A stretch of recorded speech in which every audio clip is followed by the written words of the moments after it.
أعوذ بالله من الشيطان الرجيم.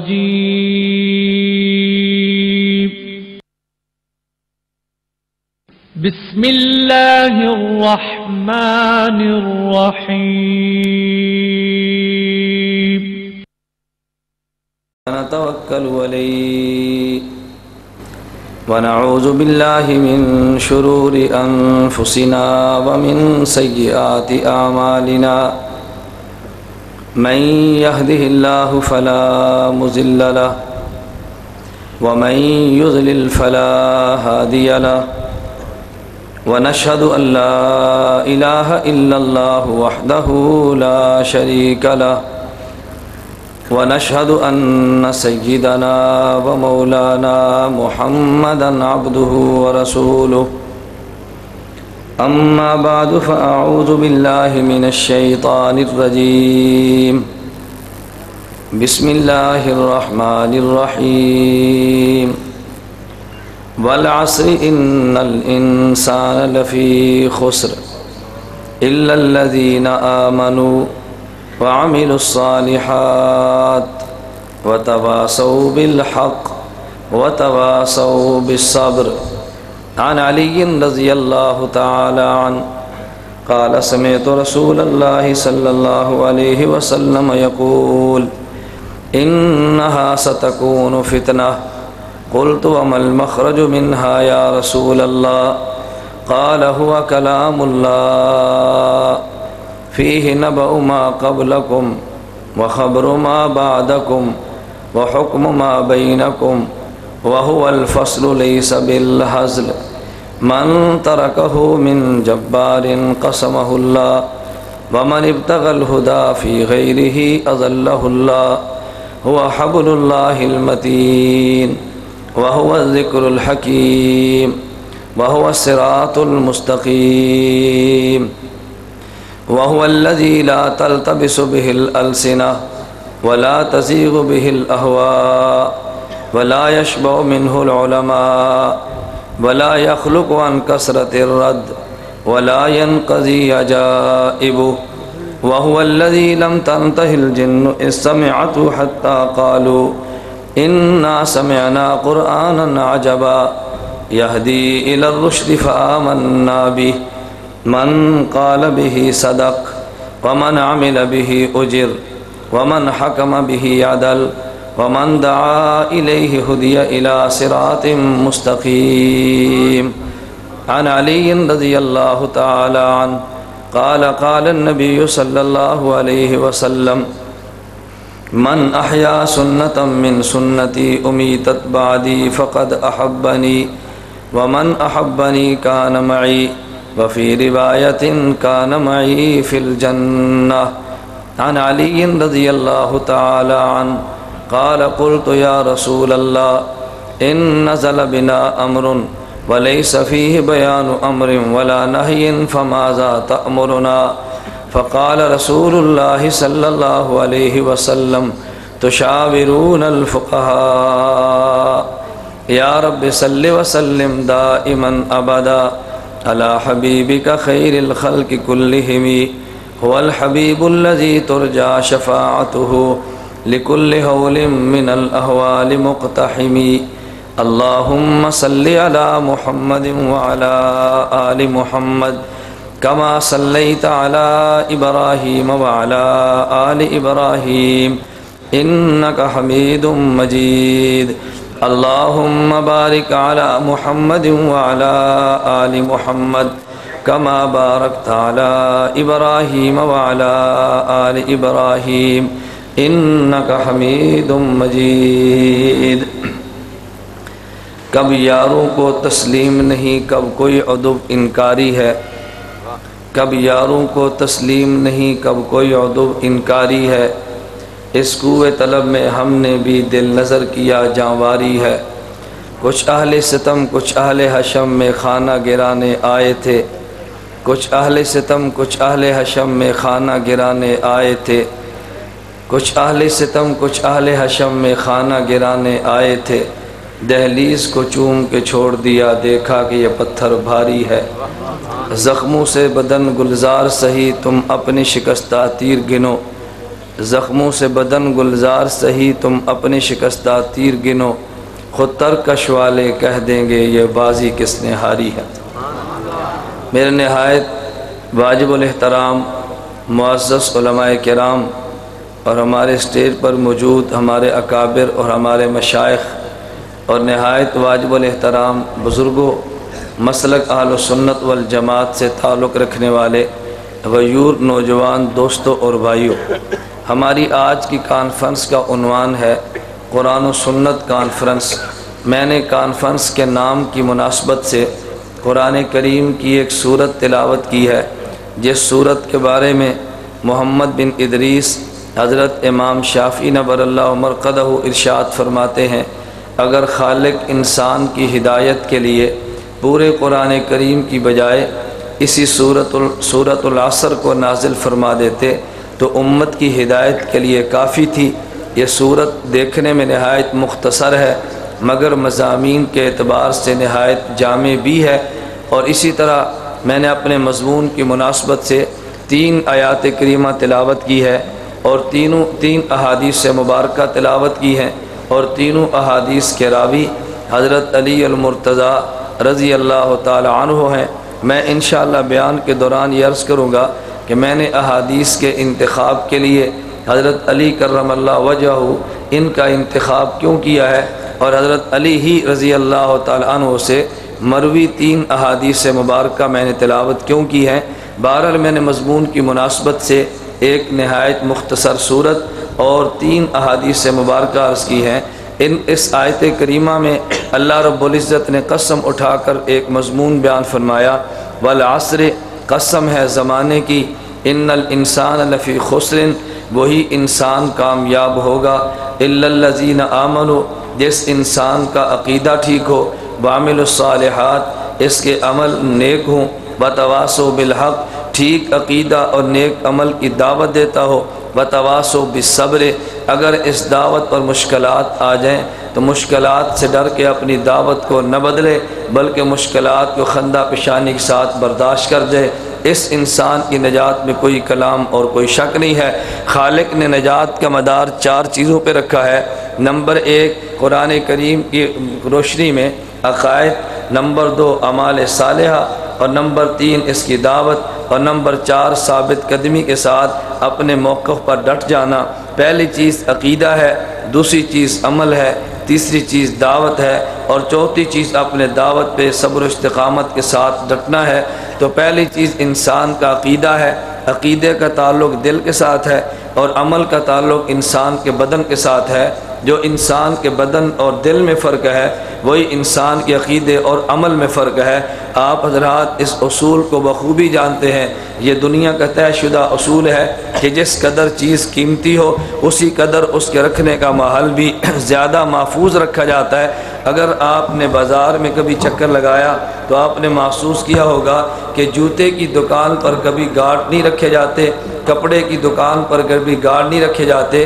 گارڈ اگر رکھے جاتے ہیں تو جوتے اور کپڑے کی دکان پہ نہیں بلکہ ان کو رکھا جاتا ہے کرنسی کی دکان پہ۔ اگر گارڈ رکھے جاتے ہیں تو سونے اور چاندی کی دکان پر۔ اگر چیز قیمتی ہو اس کے رکھنے کا محل زیادہ محفوظ ہوتا ہے۔ میرے اللہ کے خزانے میں عقیدہ بھی ہے، میرے اللہ کے خزانے میں عمل بھی ہے۔ عقیدہ زیادہ قیمتی تھا، اللہ نے رکھنے کا محل اس کا دل رکھ دیا۔ عمل کم قیمت تھا، اللہ نے اس کا محل انسان کا بدن رکھ دیا۔ تو جو بدن اور دل میں فرق ہے وہ عقیدے اور عمل میں فرق ہے۔ دوسری بات، آپ نے یقیناً اس بات کا مشاہدہ بھی کیا ہے کہ اگر انسان کا کان کٹ جائے انسان زندہ رہتا ہے، اگر انسان کا ناک کٹ جائے انسان زندہ رہتا ہے، اس کا ہاتھ اور پاؤں کٹ جائے انسان زندہ رہتا ہے۔ اگر بدن کے چند اعضاء کاٹ دیے جائیں انسان زندہ رہ سکتا ہے، لیکن اگر انسان کے دل کے چند حصے کاٹ دیے جائیں انسان زندہ نہیں رہتا۔ بالکل اسی طرح اگر اعمال شریعت میں سے انسان چند اعمال کو چھوڑ بھی دے مسلمان رہتا ہے، لیکن عقائد میں سے ایک عقیدہ بھی چھوڑ دے تو انسان مومن نہیں رہتا۔ تو جس طرح دل کی حرکت کے لیے ضروری ہے کہ ایک معمولی سا رتی برابر بھی دل کو کاٹا نہ جائے۔ بالکل اسی طرح عقائد اور ایمان کے لیے ضروری ہے انسان سارے عقائد کو محفوظ رکھے اور کوئی ایک عقیدہ بھی اپنے ہاتھ سے جانے مت دے۔ یہ تو وہ عقائد کی بحث ہے جو میں انشاءاللہ آپ حضرات کے سامنے عرض کروں گا۔ عقائد کی بنیاد پہ امتیں بنتی ہیں، عقائد کی بنیاد پہ تقسیم ہوتی ہے۔ ہمارے ہاں عقیدہ اہل سنت والجماعت کا ہے، ہمارے ہاں مسائل بھی اہل سنت والجماعت کے ہیں۔ ہمارے ہاں عموماً جب عقیدے پر بحث اور مسائل پہ بحث ہوتی ہے تو بعض حضرات کم علمی کی وجہ سے اشکال کر ڈالتے ہیں اور بعض جہالت کی بنیاد اس اشکال کا جواب نہیں دے پاتے۔ ایک بات ذہن نشین فرما لیں، ہمارے ہاں ایک چیز بدن ہے، ایک چیز انسان کے بدن میں دل ہے، اور ایک تیسری چیز اور بھی موجود ہے کہ جس کی طرف عموماً ہماری توجہ نہیں جاتی۔ بدن انسان کو نظر آتا ہے، دل اگرچہ نظر نہیں آتا لیکن انسان محسوس کرتا ہے، اور تیسری چیز ہے انسان کے دل کی کیفیات۔ یہ تین چیزیں انسان میں موجود ہیں، نمبر ایک انسان کا بدن، نمبر دو انسان کا دل، نمبر تین انسان کے دل کے اندر ابھرنے والی کیفیات۔ تو جو شریعت نے بھی تین قسم کے احکام عطا فرما دیے، جس کا تعلق بدن سے ہے اس کو مسئلہ اور مسائل کہتے ہیں، جس کا تعلق دل کے ساتھ ہے اس کو عقیدہ اور ایمان کہتے ہیں، اور جس کا تعلق دل کی کیفیات کے ساتھ ہے اسے تصوف اور طریقت کہتے ہیں۔ ایک کام انسان کے بدن کا ہے، یہ مسائل پر عمل کرتا ہے، ایک انسان کے دل کا کام ہے، یہ عقائد کو مضبوطی سے تھامتا ہے، ایک انسان کی قلبی کیفیات کا نام ہے، یہ قلبی کیفیت کا نام احسان ہے۔ آپ حضرات میں سے اکثر بیشتر طلباء علماء موجود ہیں، حدیث جبریل آپ نے پڑھی ہے، نبی کریم صلی اللہ علیہ وسلم کی خدمت میں حضرت جبریل آئے ہیں، ایک سوال یہ کیا ہے مل اسلام ہو، اللہ کے پیغمبر اسلام کیا ہے؟ پھر سوال کیا گیا مل ایمان ہو، اللہ کے پیغمبر ایمان کیا ہے؟ پھر سوال کیا گیا مل احسان ہو، اللہ کے پیغمبر احسان کیا ہے؟ یہ تین سوال کیے۔ اسلام کا تعلق بدن سے ہے جس کو مسائل کہتے ہیں، ایمان کا تعلق دل سے ہے جس کو عقیدہ کہتے ہیں، احسان کا تعلق کیفیت کے ساتھ ہے جس کو تصوف اور طریقت کہتے ہیں۔ ہم اہل سنت والجماعت عقائد کو بھی مانتے ہیں، اہل سنت والجماعت مسائل کو بھی مانتے ہیں، اہل سنت والجماعت تصوف اور طریقت کو بھی مانتے ہیں۔ اس کے لیے حضرت امام اعظم ابو حنیفہ اللہ ان کی قبر پہ کروڑوں رحمت نازل فرما دے، امام ابو حنیفہ اور امام کے متبعین نے ہمیں تین علم عطا کر دیے ہیں، نمبر ایک علم کلام، نمبر دو علم الفقہ، نمبر دو تین علم تصوف۔ جس میں عقیدے سے بحث ہوتی ہے اس کو علم الکلام کہتے ہیں، جس میں مسائل سے بحث ہوتی ہے اس کو علم الفقہ کہتے ہیں، اور جس میں طریقت سے بحث ہوتی ہے اس کو علم تصوف کہتے ہیں۔ وہ انسان جو عقائد کا ماہر ہو اس کو علماء کی زبان میں متکلم کہتے ہیں، جو مسائل کے اندر ماہر ہو ایسے انسان کو فقیہ کہتے ہیں، جو طریقت کے فن کا ماہر ہو اس کو مرشد شیخ طریقت اور پیر کہتے ہیں۔ ہم نے علم الکلام کو بھی تحریر کیا، ہم نے علم الفقہ کو بھی تحریر کیا، ہم نے علم تصوف کو بھی تحریر کیا۔ فرق یہ ہے کہ جب آپ عقیدے کی بات کریں گے الفاظ علم الکلام کہیں گے، جب آپ فقہ کی بات کریں گے تو عنوان کے اوپر پھر علم الفقہ کے الفاظ اصطلاحات آئیں گی، جب آپ نے طریقت کی بات کرنی ہے تو پھر اس کے بعد الفاظ طریقت والے آئیں گے۔ یہ میری بنیادی گفتگو اگر آپ حضرات ذہن نشین فرما لی، اس کے بعد جو میں گفتگو کروں گا اس کو سمجھنا نہایت آسان ہوگا، لیکن اگر یہ بنیادی گفتگو آپ حضرات کے دماغ میں بٹھانے میں ناکام ہوا تو آئندہ گفتگو شاید آپ حضرات نہ سمجھ سکے۔ میں نے اس لیے گزارش کی ہے کہ ہمارا اہل سنت والجماعت کا عقائد کا مسئلہ بھی ہے، ہمارا فقہ اور مسائل کا مسئلہ بھی ہے، ہمارا تصوف اور طریقت کا مسئلہ بھی ہے۔ جب اس پر بحث ہوتی ہے تو ہمارے علماء کہتے ہیں ہم عقائد کے معاملے میں ابو منصور ماتریدی کو مانتے ہیں، ہم فقہ کے معاملے میں حضرت امام اعظم ابو حنیفہ کو مانتے ہیں، اور ہم طریقت کے معاملے میں نقشبندی سہروردی یا ہم حضرات چشتی اور یہ چار سلسلے رکھتے ہیں۔ تو بعضوں کو تعجب ہوتا ہے کیا امام ابو حنیفہ جامع نہیں تھا؟ ہم نے کہا جامع تھا، امام نے تمہیں عقائد نہیں دیے، ہم نے کہا عقائد بھی دیے، پھر تمہیں یہ کہنے کی حاجت کیوں پیش آئی ہم علم الکلام میں ماتریدی ہیں، ہم مسائل کے اندر حنفی ہیں، اور ہم طریقت کے اندر نقشبندی یا سہروردی ہیں؟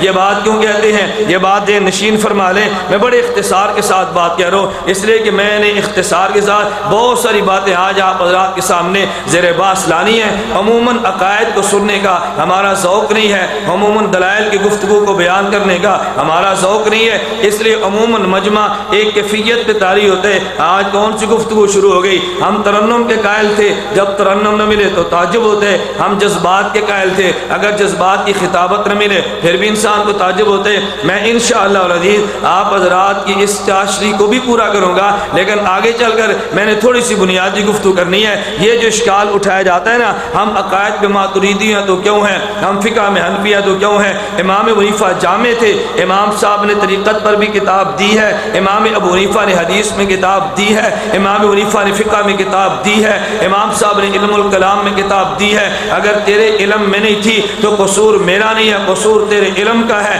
امام صاحب پہ تبرہ بازی کرنے والے، اگر تو نے زبان درازی کی ہے، امام نے کتاب تحریر کر کے امت کے سامنے پیش نہیں کی، قصور تیرا ہے، قصور میرا تو نہیں ہے. اگر امام ابو حنیفہ کتاب لکھ کر نہ بھی دیتا تو کوئی قباحت کی بات نہ تھی. کوئی انسان کہہ سکتا تھا نا، جس پیغمبر کا تم نے کلمہ پڑھا ہے اس نبی نے کون سی کتاب لکھ کر دی ہے آپ کو، کہ جی کوئی کتاب لکھ کر نہیں دی ہے. اگر امام کتاب لکھ کر نہ دے، اگر یہ تمہاری نظروں میں عیب ہے تو پھر پیغمبر نے کتاب لکھ کر نہ دی ہے، اس کو تم عیب مان لو گے. اگر عیب وہاں بھی نہیں ہے تو عیب یہاں بھی نہیں ہے. لیکن بہرحال علم الکلام پہ امام صاحب نے الفقہ الاکبر میں بحث کی ہے، حدیث مبارک میں کتاب الاثار پر بحث کی ہے. حضرت ابو حنیفہ رحمہ اللہ تعالیٰ نے فنون کے اندر کتاب امت کو دی ہے، اپنے شاگرد پیدا کی ہیں کہ جن نے امت کے سامنے مسائل رکھے ہیں. ہمارے عقیدے کی بحث بھی ہے، ہمارے فقہ کی بحث بھی ہے، ہمارے تصوف کی بحث بھی ہے. لیکن جب عقیدے کی باری آئے گی اصطلاح عقیدے کی چلے گی، جب فقہ کی باری آئے گی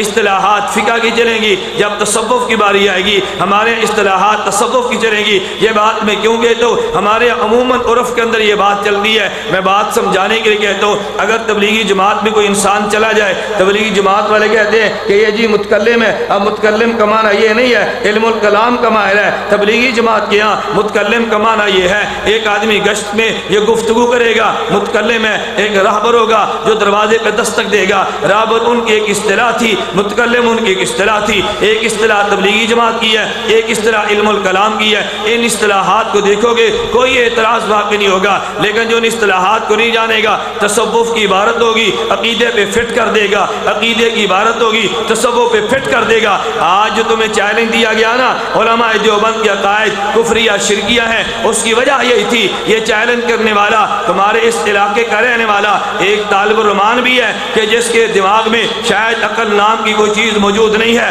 وگرنہ علماء دیوبند کو کبھی چیلنج نہ دیتا. علماء دیوبند کے عقائد کفریہ شرکیہ ہیں، اصطلاحات کو بھی نہیں جانتا تھا، علم بھی نہیں رکھتا تھا. علماء دیوبند کو چیلنج کیا، کوئی اٹھا کبھی فضائل اعماد کو چیلنج کر رہا، کوئی اٹھا ہماری خانقاہ کو چیلنج کر دیا، کوئی اٹھا علماء کے عقائد کو چیلنج کر دیا، کوئی اٹھا فقہ کو چیلنج کر دیا. بحمد اللہ تعالی ہم نے علم الکلام پہ گفتگو کرتے ہوئے عقائد پر بھی چیلنج قبول کی ہے، ہم نے گفتگو کرتے ہوئے فقہ کے مسائل پر بھی چیلنج قبول کی ہے، ہم نے گفتگو کرتے ہوئے طریقت اور تصوف پر بھی چیلنج قبول کی ہے. اور میں کہتا ہوں بہت سارے وہ لوگ تھے جو چیلنج کرتے رہے، لیکن پھر وہ بلی کی طرح دم دبا کر بھاگ جاتے. تمہاری اسی شہر کا رہنے والا ایک بدبخت حنیف قریشی بھی ہے، اس نے چیلنج کیا. میں نے کشمیر کے علماء سے کہا اس کا چیلنج تم قبول کرو، اس سے مناظرہ کرنا یہ تمہارے دیوبند کے خاتم کے ذمہ ہے. لیکن کوئی چیلنج قبول کرنے کے لیے تیار نہیں ہے. میں پنڈی کی سرزمین پہ کہتا ہوں حنیف قریشی کو بھی اس کی زبان میں کہتا ہوں،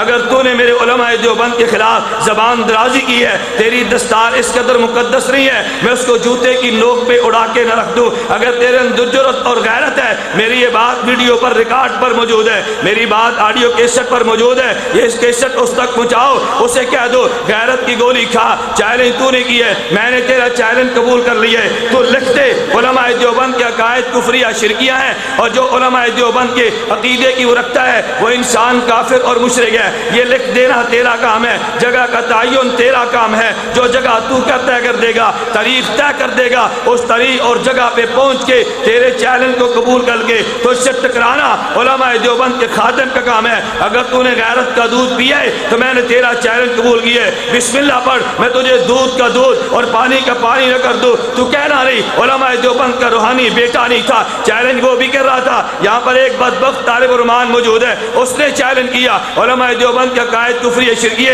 لیکن تمہارے علم میں نہیں ہے. اسی اگستہ اور 2006 نومبر کو طالب الرحمان سے مناظرہ طے ہوا. مولانا شفیق الرحمان دامت برکاتہم، مولانا انصر باجوہ دامت برکاتہم کے علاقے میں مناظرہ طے ہوا. یہی طالب الرحمان آیا، تمہارے پاس ویڈیو موجود ہے، اندر اور بند کمرے میں بند ہو کے کنڈی لگا دی اور کہا کسی کو اندر نہ آنے دیا جائے۔ یہ مناظرہ ہے کہ جب گفتگو کی جائے سٹیج پہ، جب مناظرہ کیا جائے بند کمرے میں؟ اگر میں اپنے عقیدے کی دعوت سٹیج پہ علل اعلان دیتا ہوں تو میں مناظرہ کرنے کی طاقت بھی بحمد اللہ تعالیٰ علل اعلان رکھتا ہوں۔ گزشتہ ہفتے مجھے پنڈی سے غیر مقلد مولوی نے فون کیا، میں دعوے کے ساتھ کہتا ہوں یقیناً طالب الرحمان ساتھ بیٹھا ہوگا، مجھے کہتا ہے مولانا گھمن تم طالب الرحمان سے مناظرہ کرتے ہو؟ میں نے کہا میں تیار ہوں مگر تمہارا طالب الرحمان مناظرہ نہیں کرے گا۔ کہتا ہے ہمارے شاہ صاحب تو تیار ہیں۔ میں نے کہا تمہارے شاہ صاحب قطعاً تیار نہیں ہے، اگر تم شاہ صاحب کو تیار کر لو میں تمہیں 10,000 انعام بھی دے دوں گا۔ کہتا ہے جی شاہ صاحب کہتے ہیں میں مناظرہ کروں گا مگر میں انٹرنیٹ پہ کروں گا۔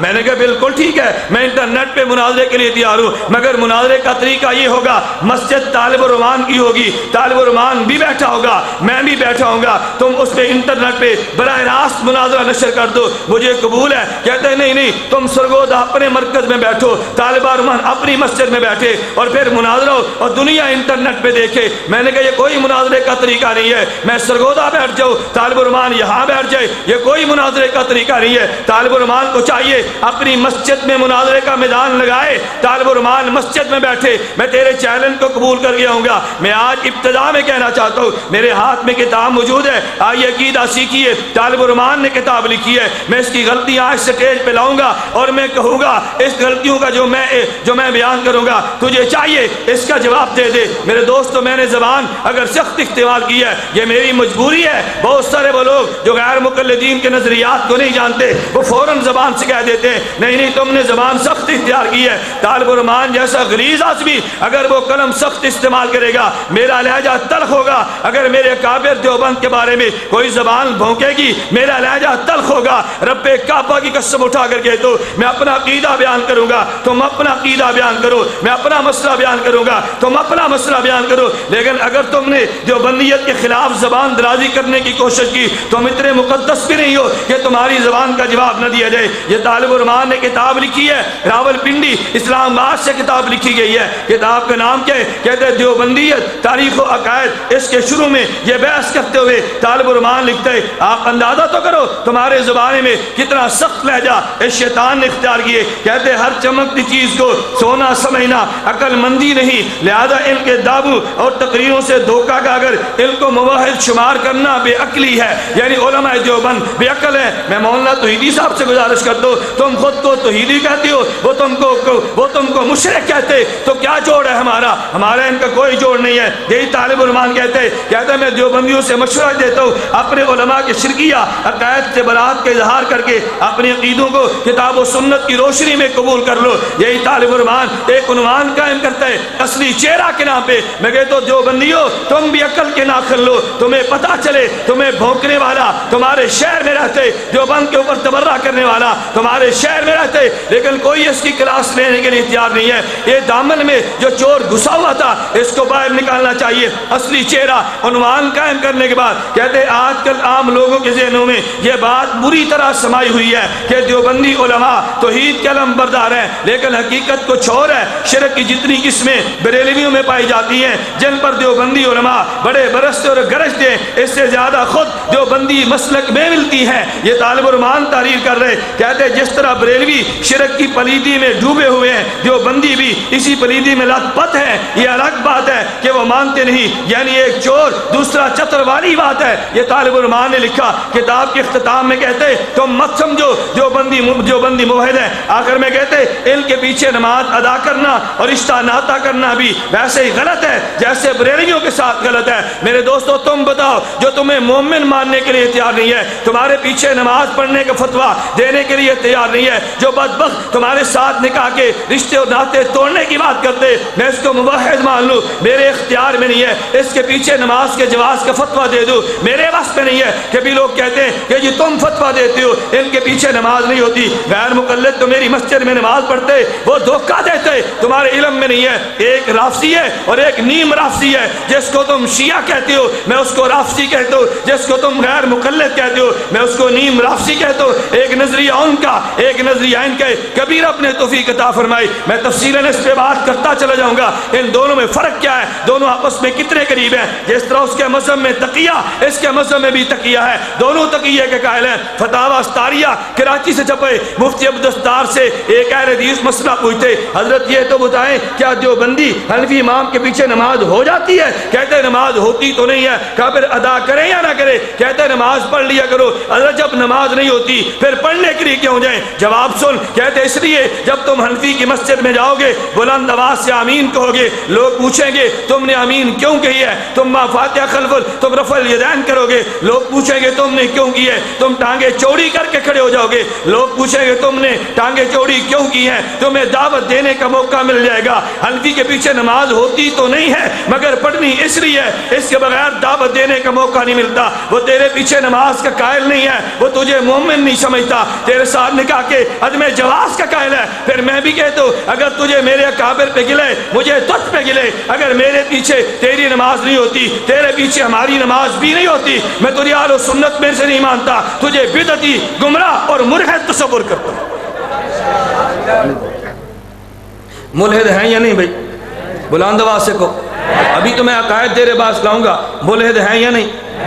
اب ملحد کسے کہتے ہیں؟ بہت سارے حضرات کو تو الحاد کا ہی پتہ نہیں ہے، الحاد کا معنی کیا ہے، بدعتی کسے کہتے ہیں ہمارے علم میں نہیں ہے۔ میں بات معذرت کے ساتھ کہتا ہوں ہم نے بدعت کے خلاف جنگ لڑی ہے، اس لیے ہمارے حضرات کے سامنے اگر غیر مقلدیت کا مسئلہ پیش کیا جائے کہتے ہیں ہمارے قریب ہے، بریلوی دور ہے، یہ قریب ہے، وہ عقیدے ہم سے ملتے ہیں اس کے نہیں ملتے۔ نہیں تمہیں اس کا علم ہی نہیں ہوا کہ بریلوی اور غیر مقلد میں کیا فرق ہے۔ ایک بات ذہن نشین کر لو، ایک ہوتا ہے الحاد اور ایک ہوتا ہے بدعت۔ الحاد اور بدعت میں کیا فرق ہے؟ دین کے ثابت شدہ مسئلے کا انکار کر دینا یہ الحاد ہے، اور غیر ثابت شدہ مسئلے کو دین بنا لینا یہ بدعت ہے۔ جو مسئلہ ثابت شدہ تھا اس کا انکار کر دیا گیا یہ الحاد ہے، جو ثابت نہیں تھا دین کا حصہ بنا دیا یہ بدعت ہے۔ بدعتی اور ہے اور ملحد اور ہے۔ کیا معنی؟ 20 رکعت تراویح ثابت تھی یہ انکار کر گیا تو ملحد ہوا۔ 2 ہاتھ سے مصافحہ کرنا ثابت تھا انکار کر گیا تو ملحد ہوا نا۔ اس کے تو نظریات بھی اور مسائل بھی الحاد پر مبنی ہے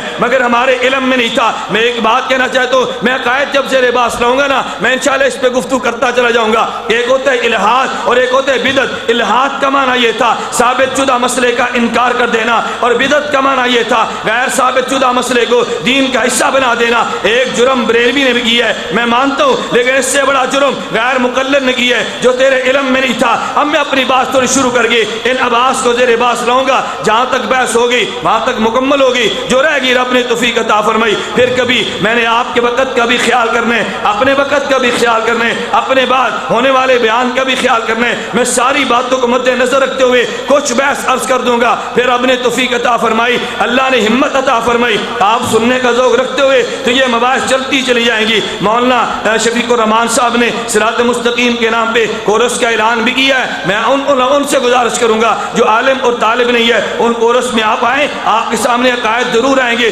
شعبان رمضان میں طلبہ آئیں گے، عقائد مسائل ضرور زیر بحث آئیں گے۔ اب توجہ رکھنا، میں بات یہ تو عقیدوں میں بنیادی 3 عقیدے ہیں۔ نمبر 1 عقیدہ توحید، نمبر 2 عقیدہ قیامت، نمبر 3 عقیدہ رسالت۔ یہ 3 بنیادی عقیدے ہیں۔ اب عقیدہ توحید میں غیر مقلد نے کیا گول کھلائے ہیں؟ نمبر 2 عقیدہ قیامت کے بارے میں غیر مقلد کیا نظریات رکھتا ہے؟ نمبر 3 عقیدہ رسالت کے بارے میں غیر مقلد کیا نظریات رکھتا تھا؟ ان کی عقائد پہ غور کریں، تمہارے سامنے مسائل کھل جائیں گے۔ ایک عقیدہ توحید تھا، ایک اللہ کی ذات ہے، نمبر 2 اللہ کی صفات ہے، ہم اللہ کو ذات میں بھی یکتا مانتے ہیں، اللہ کو صفات میں بھی یکتا مانتے ہیں۔ نمبر 2 اللہ کے بارے میں بات آئے گی، اللہ کہاں پر ہے، اللہ کس جگہ پر ہے، اللہ کن کے ساتھ ہے۔ اہل سنت والجماعت کا موقف اور ہوگا، غیر مقلدین کا موقف اور ہوگا۔ اہل سنت والجماعت کا موقف یہ ہے اللہ ہر کسی کے ساتھ ہے، جس کو عوامی زبان میں کہتے ہیں اللہ ہر جگہ پر ہے۔ یہ علمی موقف نہیں ہے، اللہ ہر جگہ پر ہے۔ ہمارا عنوان یہ ہے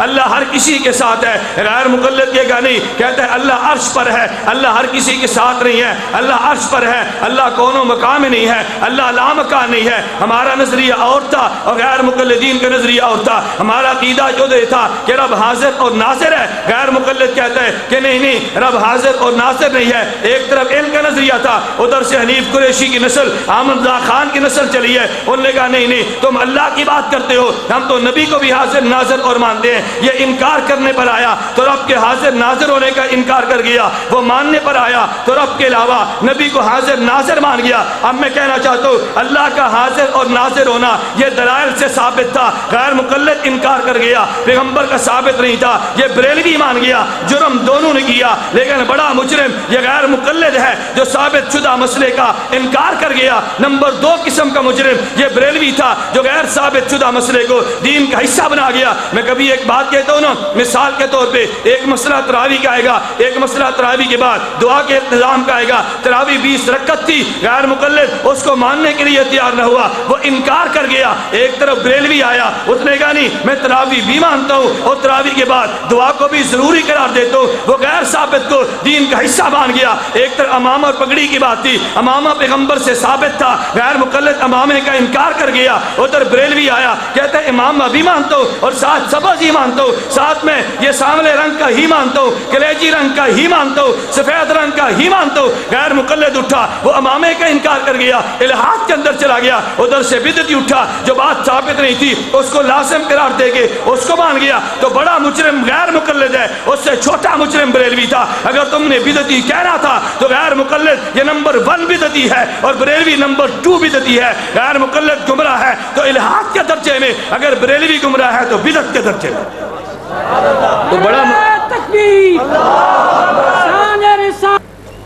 تو غیر مقلد کا نمبر بولیے نا 1 نمبر 1 اور بریلوی نمبر 2. ہم نے نمبر 2 کو دشمن بنایا, نمبر 1 کو سینے لگایا. نتیجہ کیا نکلا کہ کوئی دیوبندی بریلوی نہیں ہوتا, کوئی دیوبندی شیعہ نہیں ہوتا, کوئی دیوبندی مرزائی نہیں بنتا. مرزائی کیوں نہیں بنتا؟ ہم نے امت کو بتایا یہ کافر ہے. رافضی کیوں نہیں بنتا؟ ہم نے درس دیا یہ کافر ہے. بدعتی کیوں نہیں بنتا؟ ہم نے اس کے عقائد پہ بات کی ہے. لیکن ہر آئے دن غیر مقلد کیوں بنتا ہے؟ ہم نے ممبر سے درس دیا نا, یہ تو ہمارے ہیں, یہ تو شافعی حنبلی والا اختلاف ہے, ان کے عقائد میں کوئی اختلاف نہیں ہے. یہ درس ہم نے دیا. نتیجہ یہ نکلا کہ نوجوان کو پھسلا کر لیتا چلا گیا, ان کی طرف آنے کے لیے کوئی تیار نہیں تھا. اس پر محنت جو ہوئی ہے اس پر محنت نہیں تھی, ہر آئے دن غیر مقلد بنتا چلا گیا. اس لیے میں کہتا ہوں مجرم تو دونوں ہے, مگر وہ مجرم نمبر 1 ہے اور یہ مجرم نمبر 2 ہے. میں نے نمبر 1 بات کی ہے. چلیے نمبر 1 میں کہتا ہوں عقیدہ توحید پہ بات ہو رہی تھی نا, ایک تھا اللہ کی ذات, ایک ہے اللہ کی صفات کے بارے میں.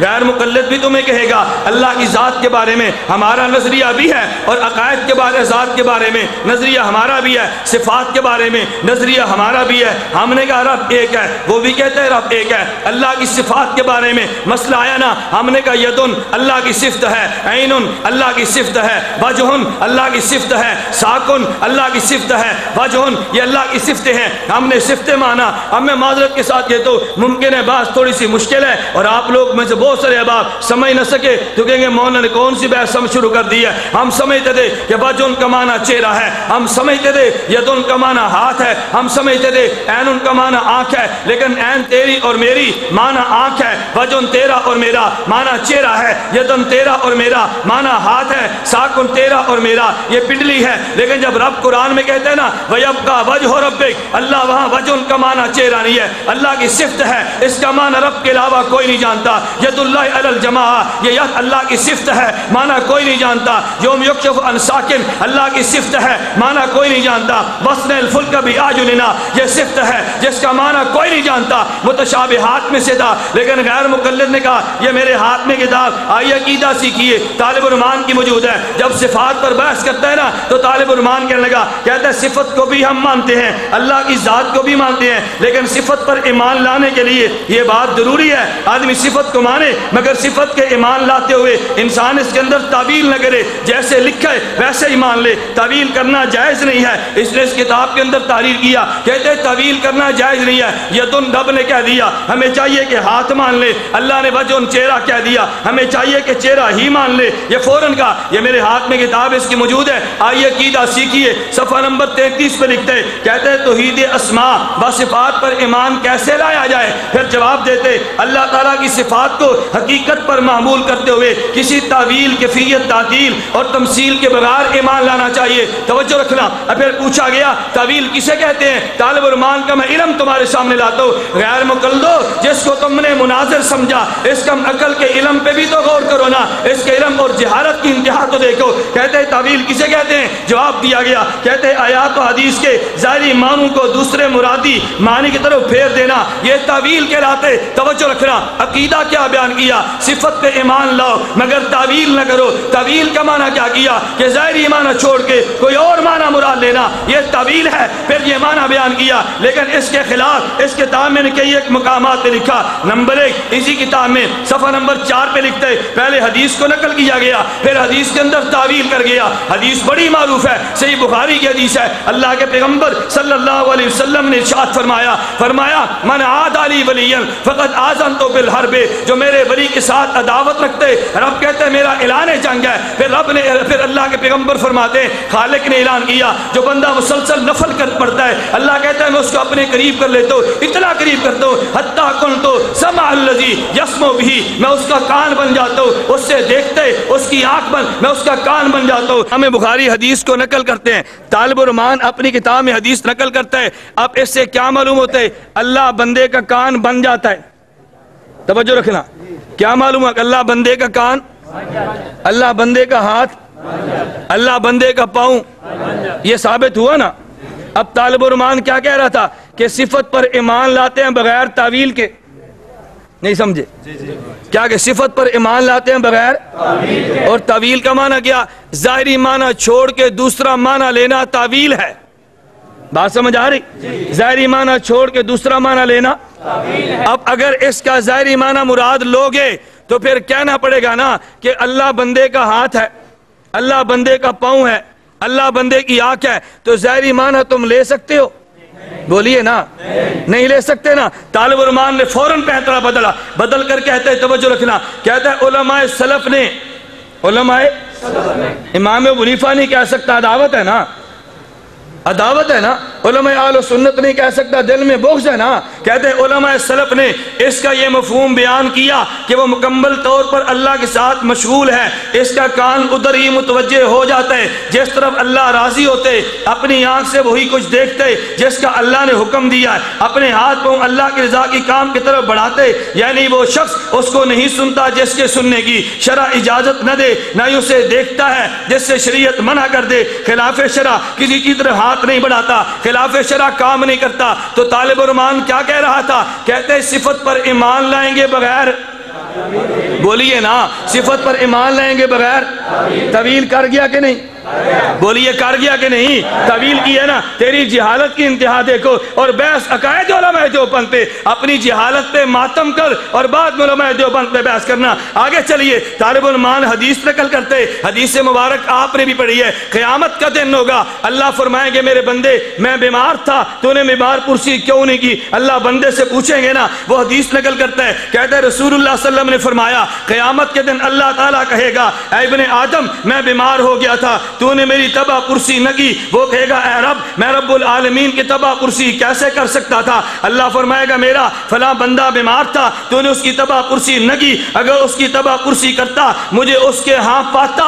اللہ فرمائیں گے میرے بندے بیمار تھا تو نے میری تیمارداری کیوں نہیں کی؟ وہ بندہ کہے گا اللہ آپ بھی بلا بیمار ہو سکتے ہیں۔ اللہ فرماتے ہیں فلاں بندہ بیمار نہیں تھا، اگر تیمارداری کے لیے جاتا تو مجھے وہاں پاتا۔ اب توجہ رکھنا، اس کا ظاہری معنی کیا تھا؟ اللہ بندے بیمار کے پاس ہوتا ہے یا نہیں؟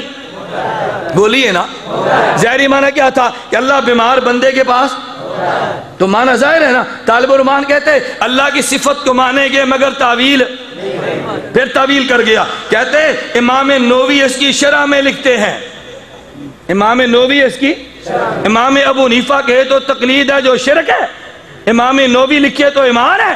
اگر تو نے بھونک امام ابو حنیفہ پہ ماری ہے تو نووی کی بات کے حدیث سے تو پیش کرتے، نووی کی بات کا تو نے کیوں تذکرہ کیا؟ طالب الرحمان کہتے ہیں امام نووی اس کی شرح میں لکھتے ہیں علماء نے کہا کہ اللہ تعالیٰ نے بیماری کی نسبت اپنی طرف کی ہے، جبکہ مراد بندہ ہے، بندے کی عزت افزائی اظہار شرف و قرب کے لیے، اور وجدتنی اندنو کا مطلب یہ ہے اس کا ثواب وہاں پاتا، یعنی رب وہاں موجود نہیں تھا بلکہ رب کا ثواب ہوتا۔ ادھر تو کہہ رہا تھا صفت پہ ایمان لائیں گے، تعویل نہیں کریں گے، کیوں؟ تو نے امت کو بتانا تھا کہ رب کا چہرہ ہے، نعوذ باللہ امت کو بتانا تھا رب کا ہاتھ ہے، نعوذ باللہ امت کو بتانا تھا رب کا پاؤں ہے، نعوذ باللہ ہاتھ جسم کے ہوتے ہیں، پاؤں جسم کے ہوتے ہیں، آنکھ جسم کی ہوتی ہے، میرا اللہ جسم سے پاک ہے، لیسا کمثلہ شیء، میرا اللہ جسم سے پاک ہے، بیٹھتا وہ ہے جس کا جسم ہو، دوڑتا وہ ہے جس کا جسم ہو، چلتا وہ ہے جس کا جسم ہو، چڑھتا وہ ہے جس کا جسم ہو،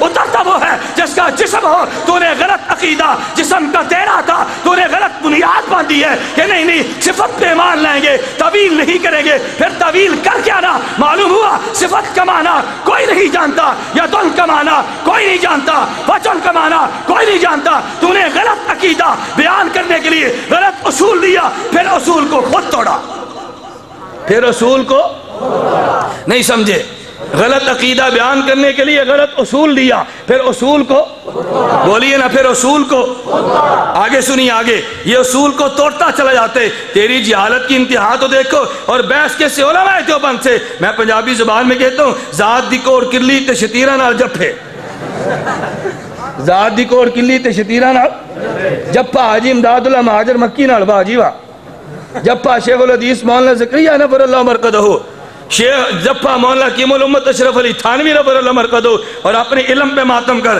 توجہ رکھنا، اس نے بحث کی ہے، یہ کیوں کیا؟ میں نے آگے بحث کرنی ہے۔ کہتا ہے نا صفت پر ایمان لائیں گے بغیر تعویل کے، تعویل نہیں کرنی۔ اچھا تعویل نہیں کرنی، علماء دیوبند کا عقیدہ کیا تھا؟ توجہ رکھنا، اللہ ہر کسی کے ساتھ ہے، اللہ ہر جگہ پہ موجود ہے، ہمارا یہی عقیدہ تھا نا۔ ہم نے عقیدے میں آیت پیش کرنی تھی، طالب الرحمان جواب دے گیا اپنی قوم کو مطمئن کرنے کے لیے۔ اچھا اللہ قرآن میں کہتے ہیں وَإِذَا سَأَلَكَ عِبَادِي عَنِّي فَإِنِّي، وَإِذَا سَأَلَكَ عِبَادِي عَنِّي فَإِنِّي، میرا پیغمبر اگر بندے پوچھے نا کہاں پر ہو تو کیا کہنا؟ میں کدھر ہوں؟ بولیے نا کہاں پر ہوں؟ قریب ہوں۔ اب قریب کا معنی یہ تھا اللہ ہمارے ساتھ ہے نا، قربت اسی کو کہتے ہیں۔ اب طالب الرحمان کا عقیدہ ٹوٹنے لگا نا، فوراً طویل کر گیا، توجہ رکھنا، فوراً طویل کر گیا، عقیدہ ٹوٹنے لگا، فوراً توجہ کرنا۔ اللہ اس کا عقیدہ کیا تھا؟ اللہ عرش پر ہے۔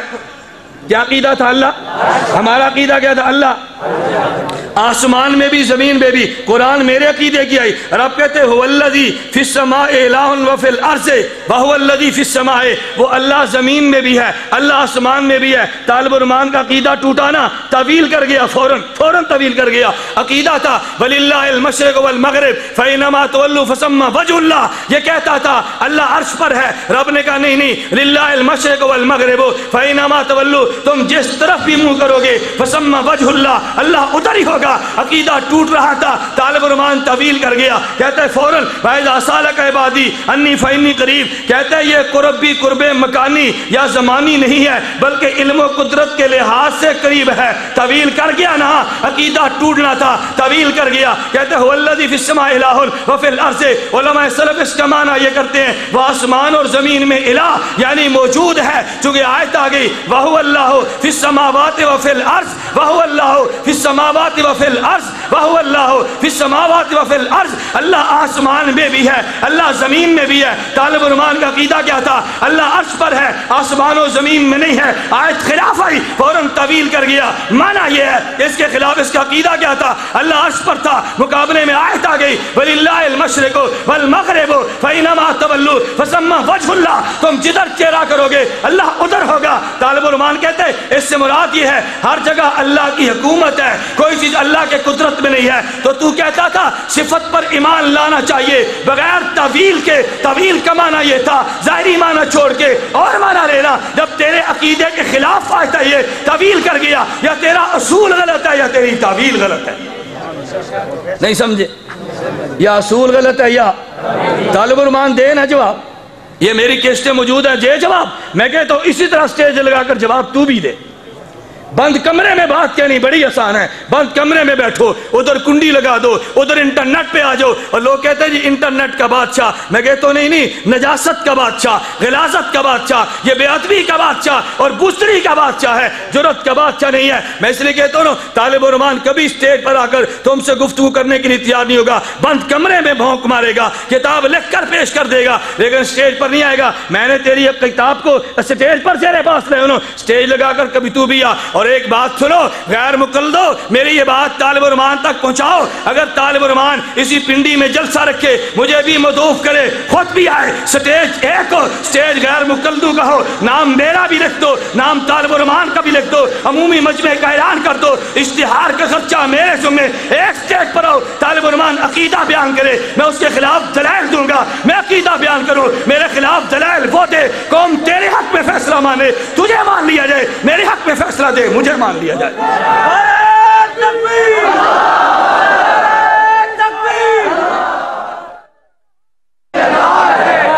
بات ٹھیک ہے یا غلط ہے بھائی؟ بولتے نہیں ٹھیک ہے غلط ہے. میں کبھی کہتا ہوں یہ بات مجھے کہنی تو نہیں چاہیے. کبھی کو کہہ دینا شیر کی للکار ہے, بعض کو تکلیف دے تم نے یہ کیوں کہا. بابا جو گرجتا ہے, جو برستا ہے, جو لڑتا ہے, جو جیل کاٹ کر بھی موقع بیان کو اس کا حق ہے نا, اس کو کہہ دو. ایک منٹ, میں اپنے لیے نہیں کہہ رہا, میں اپنے لیے نہیں ہے, میں بہت ساری باتیں اپنے اکابر کے دفاع میں کہتا ہوں, اپنے دفاع میں نہیں کہتا. کبھی کوئی اسٹیج پہ آئے نا, نعرہ مار دے, کہتے یہ تم نے کیوں کہا, جب جیل اس نے کاٹی ہے, خون اس نے دیا ہے, جان اس نے دی ہے, تمہارے عزت کو بچانے کے لیے سب کچھ قربان کر گیا, اس کا حق تھا شیر کہہ دو, کہہ دیا تو کون سا جرم کیا. اس لیے میں کہتا ہوں یا برداشت کیا کرو یا پاس کیا کرو. نہیں سمجھے, یا برداشت کیا کرو, یا ہم برداشت بھی نہیں کر سکتے اور پاس بھی نہیں بھائی, غیر مقلد مت بنو. میں نے مظفر گڑھ میں بیان کیا نا, تو مجھے ایک آدمی نے کہا مولانا آپ نے تقلید کے مسئلے کو بیان کیا ہے, ذرا آسانی کے ساتھ بات سمجھا دیں. میں نے کہا آسانی تو یہ ہے کہ پنجاب میں ٹریکٹر اور ٹرالیاں چل دی ہیں, تم نے ٹرالی کو دیکھا ہے؟ کہتے جی ہاں. میں نے کہا ٹرالی کے پیچھے جملہ لکھا ہوتا ہے پاس کریا, بولیے نا پاس کریا. میں نے کہا پاس کرنے والے کو مجتہد کہتے ہیں, برداشت کرنے والے کو مقلد کہتے ہیں. جو پاس کرنے کی طاقت نہ رکھتا ہو, برداشت کی ہمت نہ رکھتا ہو, اندر ہی اندر سے جلتا رہے, اس کو غیر مقلد کہتے ہیں. پاس بھی نہیں کر سکتا, برداشت جل رہا ہے, اپنی خانقاہ بنا نہیں سکتا, ہماری خانقاہ ختم نہیں کرا سکتا, جل رہا ہے. اپنے سر پہ پگڑی باندھ نہیں سکتا, ہماری پگڑی اتار نہیں سکتا, جل رہا ہے. خود 20 رکعت تراویح پڑھ نہیں سکتا, ہماری تراویح چھڑا نہیں سکتا, جل رہا ہے. خود دو ہاتھ سے مسافہ کر نہیں سکتا, ہمارے مسافے کو توڑوا نہیں سکتا, جل رہا ہے. اپنا عقیدہ منوا نہیں سکتا, ہمارے عقیدے کو ختم کرا نہیں سکتا, اندر ہی اندر جل رہا ہے. اس لیے میں کہتا ہوں تو جلتا رہے, اور جلنے والے کا منہ,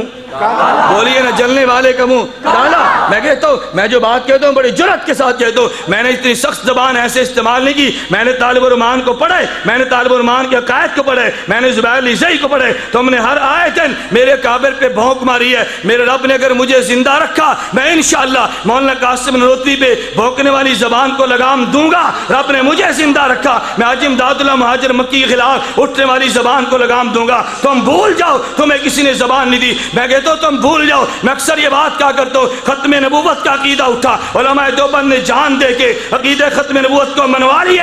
پیغمبر کے ناموس کے خلاف یہ مسئلہ اٹھا, علماء دیوبند نے دفاع کیے, دفاع کا حق ادا کر دیے. جب پیغمبر کے صحابہ کا مسئلہ ہے, علماء دیوبند نے خون دے کے اپنی جان کے نذرانے پیش کے ناموس صحابہ پہ وہ مضبوط بند باندھ دیے. اب کسی کی جرت نہیں ہے پیغمبر کے صحابہ کو علل اعلان گالیاں دے. علماء دیوبند نے تحفظ کیے. آج ائمہ کرام کے دفاع کا مسئلے, ہمارے کابر علماء دیوبند کے دفاع کا مسئلے تحفظ ختم نبوت میں بند باندھا گیا. آج قادیانی چھپ کر بیٹھتے ناموس صحابہ پہ دفاع کیا, آج شیعہ دبا کر بھاگی ہے. آج ہم کہتے ہیں کابر علماء دیوبند کے دفاع کے لیے پہلا تم تو میرا اپنے توفیق عطا فرمائی, غیر مقلد کو ہم دم دبا کر بھاگنے پہ مجبور کر دیں گے.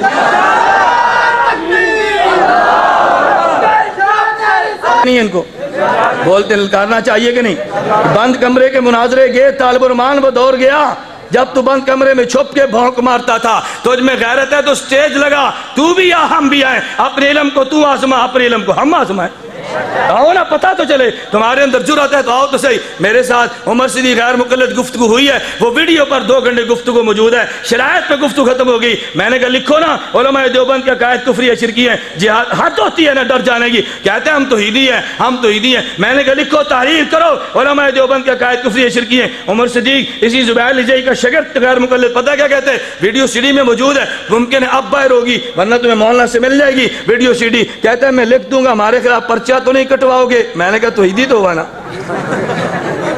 لکھ دوں گا ہمارے خلاف پرچہ تو نہیں کٹواؤ گے؟ میں نے کہا سنو تم لکھو، میں تمہارے خلاف پرچہ نہیں کٹواؤں گا، اور جو میں لکھ کر دوں گا تو میرے خلاف پرچہ کٹواؤ گے، وکیل کی فیس میں دوں گا، کٹواؤ نا پرچہ میرے خلاف۔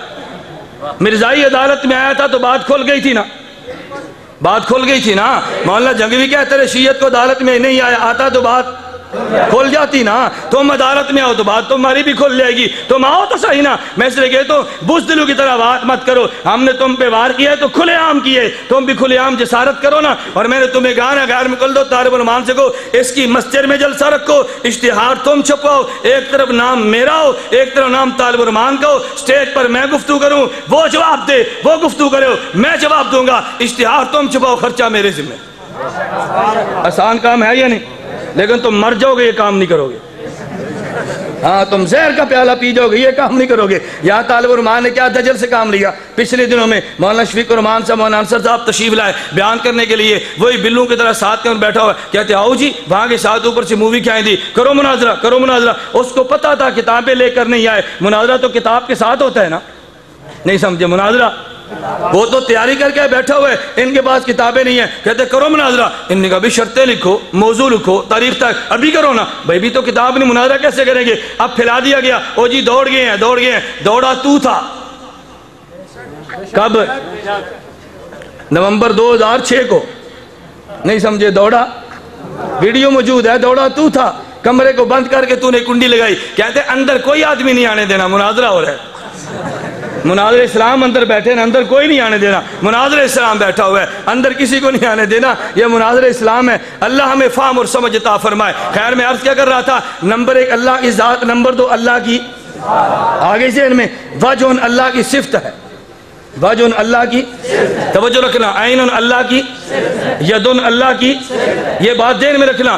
اچھا کبھی ہمارے لوگ کہتے ہیں کہ پھر یہ جو کہتے ہیں ید کا معنی قدرت ہے، عین کا معنی حفاظت ہے، وجہ کا معنی ذات ہے، یہ غلط کہتے ہیں۔ اصل یہ ہوا تھا ہمارے علماء اہل سنت والجماعت نے جب یہ بات کہہ دی نا، ان صفات کا ہم اس صفات کو اللہ کے سپرد کرتے ہیں اور معنی بیان نہیں کرتے، تو معتزلہ میدان میں آئے، کہا جی یدن کا معنی ہاتھ ہے، وجہ کا معنی چہرہ ہے، فلاں کا معنی یہ ہے۔ پھر ہمارے متاخرین علماء نے عوام کو سمجھانے کے لیے، عوام کو بات منوانے کے لیے، یدن کا معنی قدرت، وجہ کا معنی ذات، عین کا معنی ہے اللہ تعالیٰ کی حفاظت، یہ معنی بیان کیا، اور ساتھ یہ بیان کیا ہم قطعیت کے درجے میں تعویل نہیں کرتے، ظنیت کے درجے میں کہتے ہیں عوام کا ایمان بچانے کے لیے، ورنہ اصل معنی وہی تھا جو علماء متقدمین نے کیا، اس کا معنی اللہ کے علاوہ کوئی نہیں جانتا۔ میں نے بڑے اجمال سے بات کی ہے، جو سمجھ گیا وہ کافی ہے، جو نہیں سمجھا وہ 1 بار 2 بار 3 بار سنے۔ ڈیرہ غازی خان گیا نا تو میں ساتھ کے تو میں نے بیان کیا، ایک مولوی صاحب کہتے ہیں یار تو بیان کر کے تو چلا گیا، میں نے تیری کیسٹ گھر میں جا کے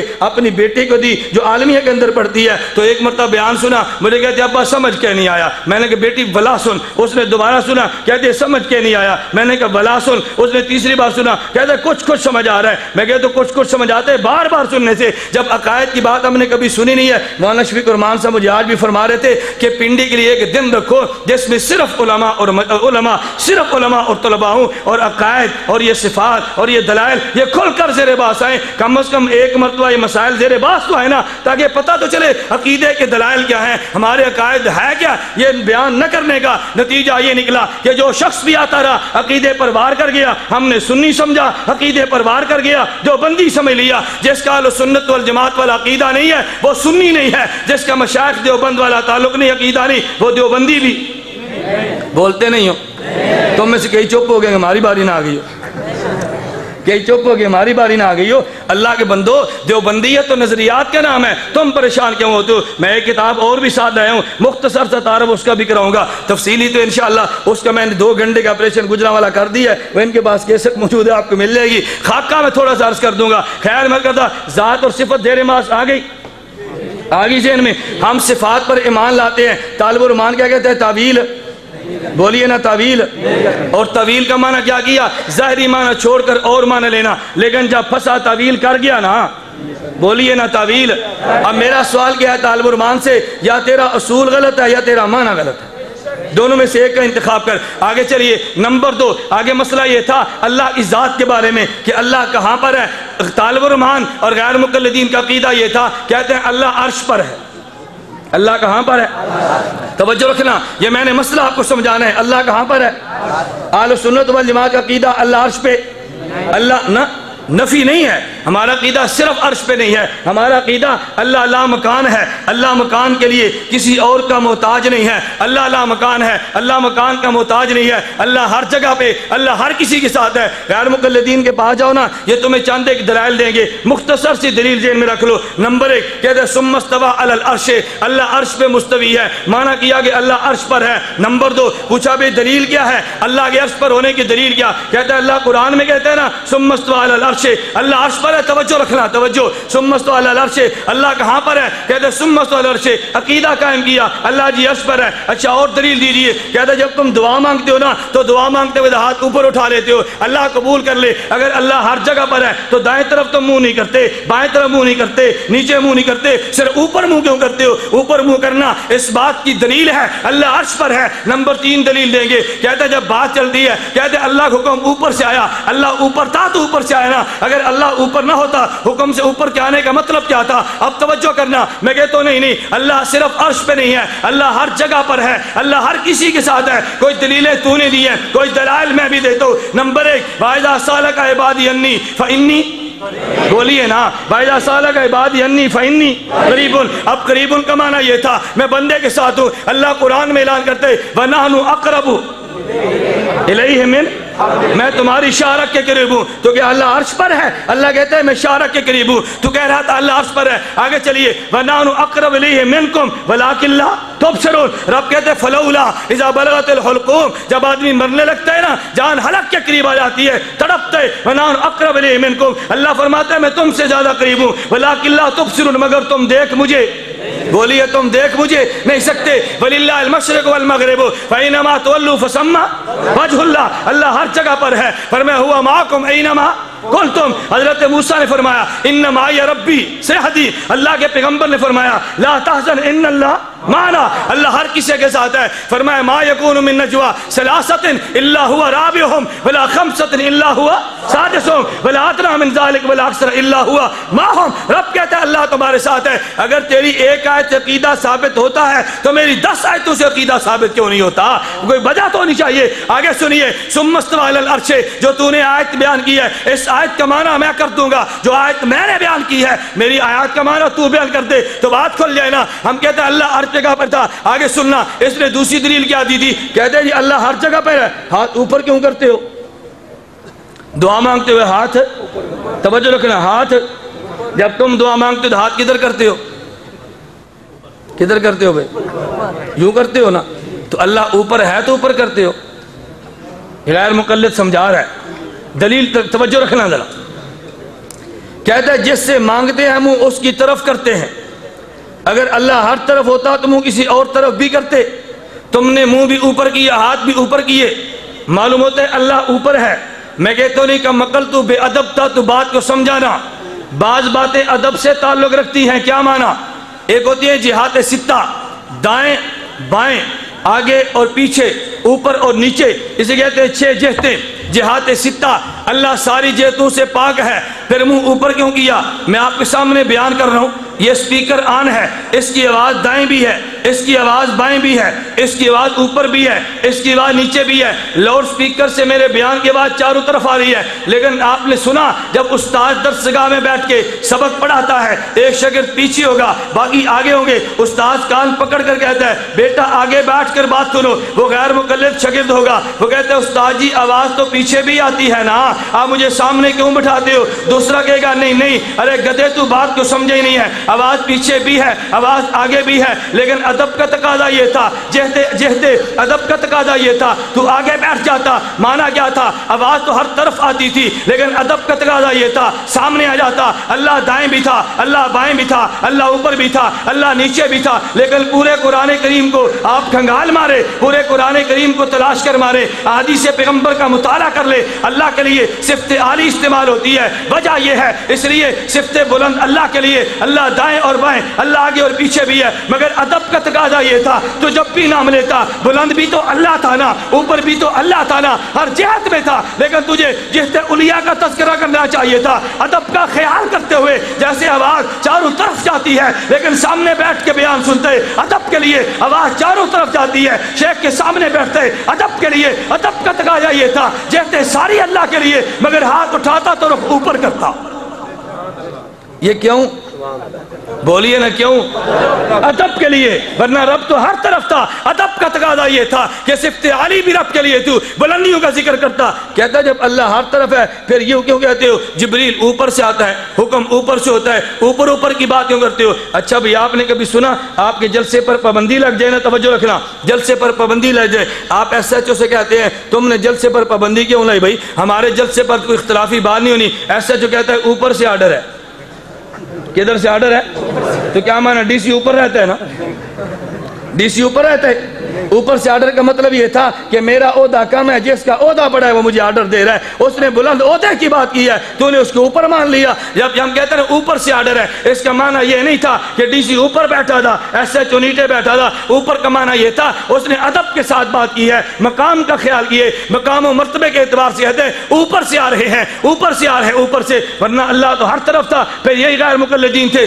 ایک اتنی انوکھی دلیل، اللہ ہم سب کے ماں کی حفاظت فرمائے، یہ دلیل یہاں پہ طالب الرحمان نے بھی دی ہے۔ کہتے ہیں جو لوگ یہ عقیدہ کہتے ہیں اللہ تعالیٰ ہر جگہ پر موجود ہے، اب جواب دیا، کہتے ہیں اگر ہر جگہ پر موجود ہے پھر سینما گھر میں بھی موجود ہے، سینما گھر میں بھی موجود ہے، علیہ باللہ۔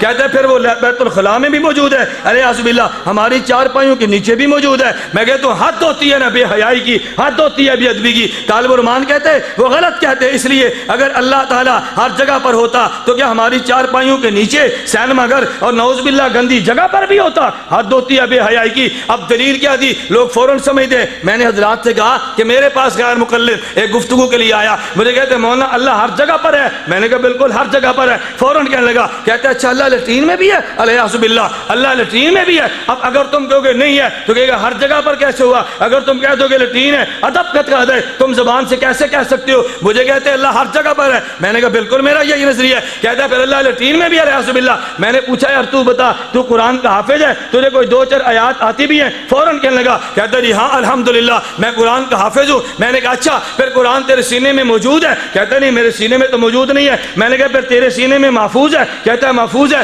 میں نے کہا محفوظ وہی ہوتا ہے جو موجود ہو، اگر موجود نہ ہو تو محفوظ کہتے ہوگا؟ تمہارے گھر میں گندم موجود تو نہیں مگر محفوظ ہے، گندم میں موجود تو نہیں مگر محفوظ ہے۔ کم عقلی غیر مقلدوں والی باتیں مت کرنا، اگر موجود ہے تو محفوظ ہوگا نا، اگر موجود نہیں تو محفوظ کہتے ہوگا؟ کہتے ہاں جی موجود تو ہے۔ میں نے کہا بہت اچھا تو نے مان لیا نا۔ اب میرا تو سے سوال یہ ہے کہ قرآن کو بیت الخلاء میں لے کر جانا جائز ہے؟ کہتے ہیں جائز نہیں ہے۔ میں نے کہا جب تم لیٹرین میں جاتے ہو پھر محترم اپنے سینہ پھاڑ کے قرآن باہر رکھ کے پھر لیٹرین میں جاتے ہو نا؟ کہتے ہیں نہیں نہیں۔ میں نے کہا پھر قرآن کہاں رکھ کے جاتے ہو؟ کہتے ہیں جی قرآن سینے میں موجود ہے مگر جسم سے پاک موجود ہے۔ میں نے کہا رب بھی ہر جگہ پر موجود ہے، جسم سے پاک موجود ہے۔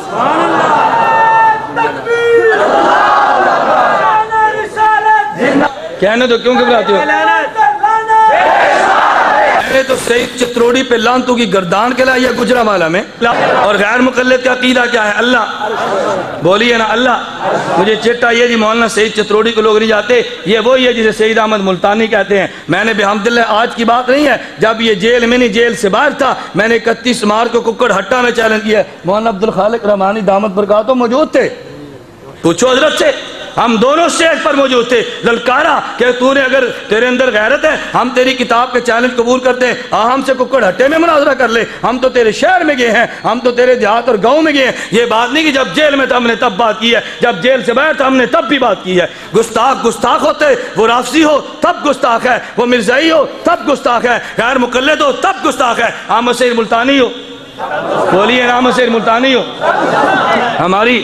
میں کہتا ہوں مولانا حیدری دامت برکاتہم نے بڑی ایک عجیب بات کی تھی. وہ تفصیلی بات تو میں نہیں عرض کرتا, حضرت ملاقات ہوتی ہے. مولانا نے مجھے بڑی ایک عجیب بات کی. مولانا نے فرمانے لگے ایک کام ہمارا ہے, ایک کام تیرا ہے. تیرا کام ہم سے بھی سخت ہے. میں نے کہا جی وہ کیسے؟ فرمایا ہم ایک سے لڑتے ہیں تو ہر باطل سے لڑتے ہیں.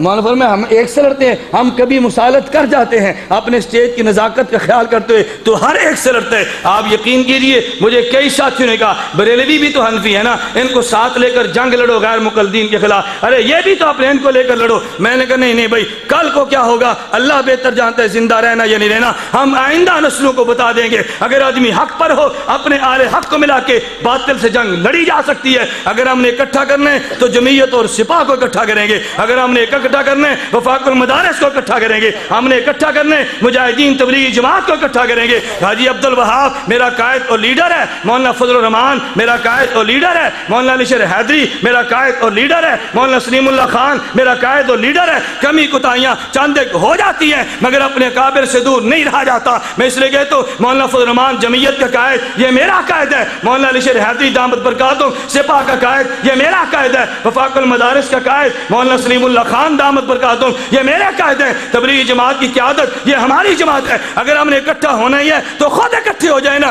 یہ عجیب بات ہے جو نظریہ پرویز مشرف کا وہی نظریہ ہمارا ہے. اپنوں کو دور کر دو, غیروں کو قریب کر دو, غیروں کو دور پھینکو, اپنوں سے سینے سے لگاؤ. بات ٹھیک ہے غلط ہے بھائی؟ اور ٹھیک ہے غلط ہے. مولانا فضل الرحمان ہمارے نہیں ہیں, بلند باسے کو مولانا سلیم اللہ. اگر کوئی بات ہمیں سمجھ نہ آئے یا کسی بات پہ اختلاف ہو بھی جائے تو یہ معنی تو نہیں ہے کہ اپنے کابر کے خلاف زبان درازی کرو. نہیں بھائی نہیں, میں کہتا ہوں ہر ایک کا اپنا ذوق ہے, آپ کا اپنا ذوق ہے, میرا اپنا ذوق ہے. میں آپ کے ذوق کو اپنا پابند نہیں کرتا, لیکن مجھے تم بھی پابند نہ کرو. تم اپنے ذوق پہ بولو, میں اپنے ذوق پہ. میں چاہتا ہوں اللہ کرے وہ دن آئے جو بندی ایک سٹیج پر جمع ہو جائے, ہمیں غیر کو ساتھ ملا کے جنگ کرنے کی کوئی ضرورت نہیں ہے. اکٹھا ہونا چاہیے کہ نہیں بھائی؟ ہونا چاہیے. اللہ ہم سب قبول فرمائے. میں بات سمیٹ تو مولانا بھی تشریف لائے ہیں, آپ حضرات نے مولانا کا بھی تفصیلی خطاب سننا ہے. میں عرض کرتا ہمارا عقیدہ کہ اللہ, بولیے نا اللہ کہاں پر ہے؟ اللہ ہر جگہ پر ہے نا. طالب الرحمان دلائل دیتے ہوئے کہتے ہیں جی اللہ ہر جگہ پر ہے. میں نے بہت اچھا دلیل کہتے ہیں اَأَمِنْتُم مَنْ فِي السَّمَاءِ, اَأَمِنْتُم, اب عوام کو سمجھ نہیں آنا. اَأَمِنْتُم مَنْ فِي السَّمَاءِ, مَنْ فِي السَّمَاءِ اور ہے, فوق السَّمَاء اور ہے. کیوں؟ اس لیے کہ 7 آسمان ہیں, 7 آسمانوں پر کرسی ہے, کرسی پر سمندر ہے, اور سمندر پر دفن کرنے والوں کی جوتیوں کی آواز نہیں سنتا. کہتا ہے یہ آواز اللہ سنا دیتا ہے. پہلے کیا کہا؟ وہ مردہ ہی کیا جو, اور پھر کہا یعنی جوتیوں کی آواز آ جاتی ہے, قرآن کی آواز نہیں آتی. جوتی کی آواز سن لیتا ہے, اسلام کی آواز, جوتی کی آواز سن لیتے ہیں, درود کی آواز نہیں سنتا. حد ہوتی ہے کم عقلی کی. پہلے کیا کہتے ہیں؟ وہ مردہ ہی کیا ہوا جو سنتا ہو. صفحہ 117 آئی عقیدہ سیکھیے. پھر کہتے ہیں کیا مردہ دفن کرنے والے کی جوتیوں کی آواز سن لیتا ہے؟ میں کہتا ہوں تم نے جوتے کھانے ہیں تو جوتیوں کی آواز تمہیں سمجھ آتی ہے. قرآن سے دوری ہے تمہیں سمجھ نہیں آتا, پیغمبر کے صلوات و سلام سے دوری ہے تو سمجھ نہیں آتا, لیکن جوتیاں کھانی ہے تو جوتیوں کی آواز تمہیں سمجھ آتی ہے. طالب الرحمان کہہ رہے ہیں اللہ محفوظ فرمائے, یہ نظریات پیش کر رہے ہیں. چلیے آگے صفحہ 202 پہ پھر عقیدہ چھیڑتے ہیں. سوال کیا کیا؟ کہتے ہیں کیا قبر میں فرشتے سوال کرتے ہیں؟ توجہ رکھنا, کیا قبر میں فرشتے سوال؟ پہلے ایک جملہ یہ سن لو. سوال کیا, لوگ تو کہتے ہیں مردے سنتے ہیں, لوگ تو کہتے ہیں مردے سنتے ہیں. طالب الرحمان جواب دیتا ہے, کہتے ہیں تو پھر سن کر جواب کیوں نہیں دیتے؟ تمہاری بات کو کرامن کاتبین سنتے ہیں نا, بولتے نہیں, جواب بھی دیتے ہیں, تو پھر نہیں سنتے نا. تمہارے کندھے پر کرامن کاتبین موجود ہیں. گھر سے نکلے ابا جی پریشان ہیں, بھئی اینک نہیں مل رہی, اینک نہیں مل رہی, نظر کمزور ہے نا, اینک نہیں مل رہی. بیوی کہتی ہے کیا ہوا؟ کہتے ہیں نظر کمزور ہے, اینک نہیں مل رہی. تو بیوی کہتی ہے کرامن کاتبین تیرے کندھے پہ نہیں ہے؟ کہتے ہیں ہاں. کہتی پوچھ لینا. بھئی یہ نہیں دیکھ رہا, کرامن کاتبین تو دیکھ رہے ہیں نا, وہ دیکھتے ہیں سنتے بھی ہیں, مگر تمہیں جواب.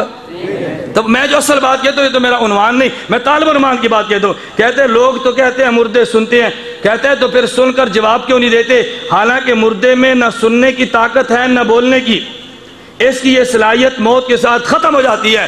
کہتے ہیں مردے میں نہ سننے کی صلاحیت ہے نہ بولنے کی. پھر صفحہ 203 پہ سوال کیا کیا قبر میں فرشتے سوال کرتے ہیں؟ جواب ہاں فرشتے قبر میں سوال کرتے ہیں. جب وہ سنتا ہی نہیں سوال کا فائدہ. اور ڈورے سے سوال کرنا ہے.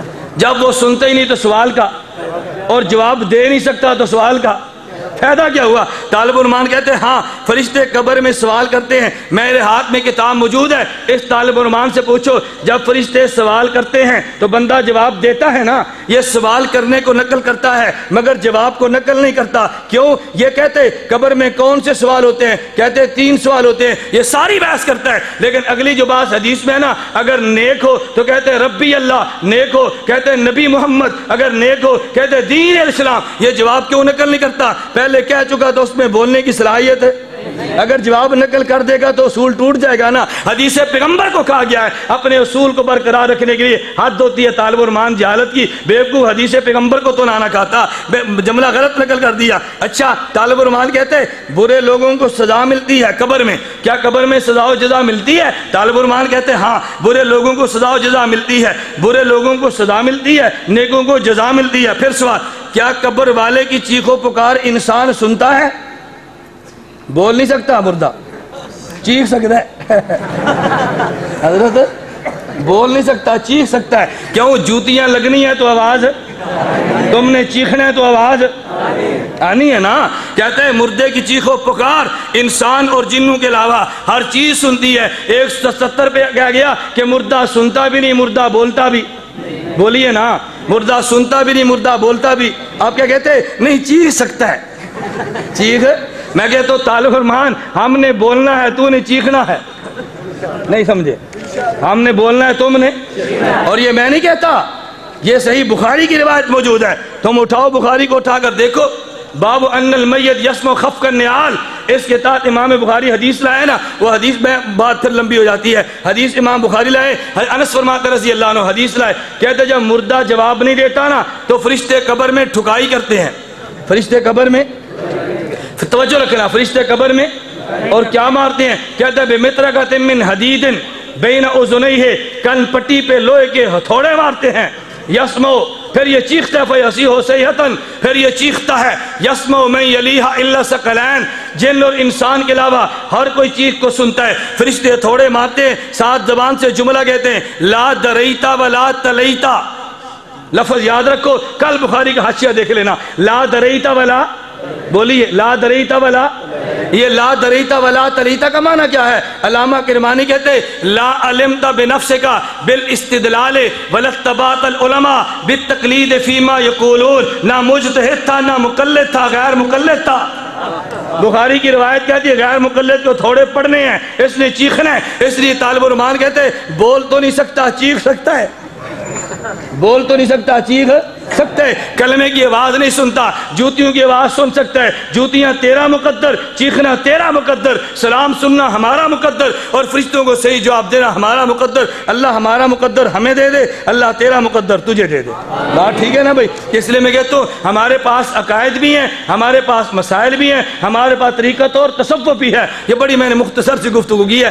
انشاءاللہ اللہ نے توفیق عطا فرمائی. کبھی تفصیلاً موقع تفصیلاً, ابھی تو بہت سارے عقائد باقی ہیں, میں تو صرف ایک عقیدے پر بحث کی ہے, لیکن ساتھ ساتھ بات کہنی بہت ضروری ہوتی ہے. اس لیے میں ساتھ ان باتوں کو لاتا ہوں. اللہ میں سمجھنے کی توفیق عطا فرمائے. کہتا ہے حنیف قریشی بہت بکواس کرتا ہے. میں نے کہہ دیا نا اس کو بکواس کرنا ہے, تو میں کہتا ہوں تم اس کا چیلنج قبول کرو نا. مناظرہ تم نے تھوڑا کرنا ہے, مناظرہ تو ہم نے کرنا ہے. تم اس کا چیلنج قبول تو کرو. میں اللہ کی ذات پہ بھروسہ کر کے کہتا ہوں صرف تم نے چیلنج قبول کرنا ہے, لیکن وہ آنے کا نام ہرگز نہیں لے گا. تم آزما کر تو دیکھو. حنیف قریشی گیا وہاں پہ مانسیرے میں, میں نے وہاں جا کر علماء سے بات کی ہے. کشمیر گیا, میں نے وہاں جا کر بات کی ہے. میں نے ہری پور میں بات کی ہے, میں نے پنڈی میں بات کی ہے. اب میں کہہ سکتا ہوں میں اس کے گھر جا کر تو قبول نہیں کر سکتا نا. یہ تو آپ کا کام ہے, میرا کام تو نہیں ہے نا. آپ کریں انشاءاللہ العزیز. اتحاد اہل سنت والجماعت کی ٹیم میرے اللہ نے چاہا مناظرے کے لیے پہنچے گی, اور یہ باطل دوڑے گا انشاءاللہ ثم انشاءاللہ.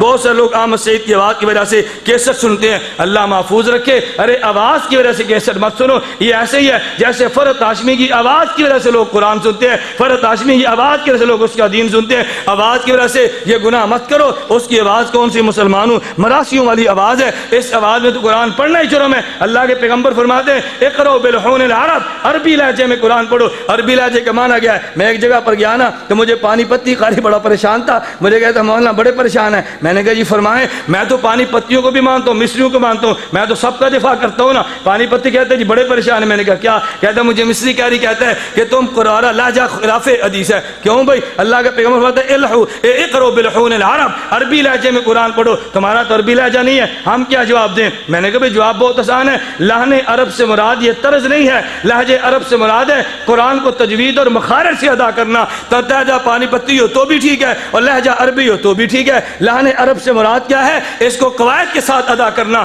قواعد ہو تو ٹھیک ہے۔ اور یہ چتروڑی نہ عربی لہجہ نہ قواعد، مراسیوں کی زبان۔